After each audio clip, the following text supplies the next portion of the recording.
Kama ni mara yako ya kwanza unatembelea chaneli yetu ya Top 5 Media, tunakuomba ubonyeze neno subscribe, kisha kwa chini itatokea alama ya kengele. Tunakuomba ubonyeze kengele hiyo ili uwe wa kwanza kupokea taarifa katika chaneli yetu. Asante.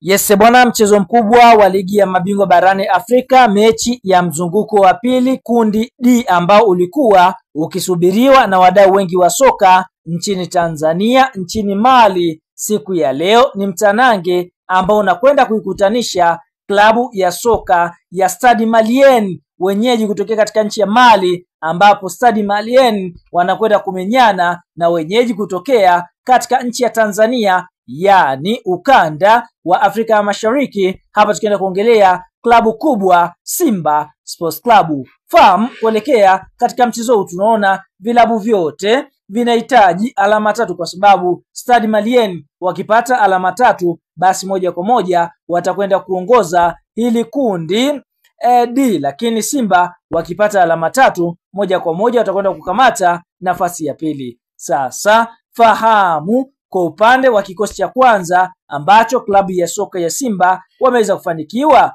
kuanza nacho siku ya leo katika mchezo wao dhidi ya kocha timu ya soka ya Stade Malien, basi fahamu ni kama ifuatavyo. Golikipa ambaye ameweza kuanza ni Yakubu Suleiman. Katika eneo la fullback namba 2 ameanza Shomari Kamombe. Fullback namba 3 ni Anthony Mligo. Katika eneo la fullback namba 4 ameanza Rushan Bibruk, huku fullback namba 5 ni mchezaji anaofahamika kwa jina la Wilson Nangu. Katika eneo la kiungo namba 6 hapa ameweza kuanza mchezaji anaofahamika kwa jina la Nabi Kamara, huku katika eneo la kiungo winga namba 7 mchezaji ameweza kufanikiwa kuanza ni mchezaji anaofahamika kwa jina la Elimpanzu Kibisawala.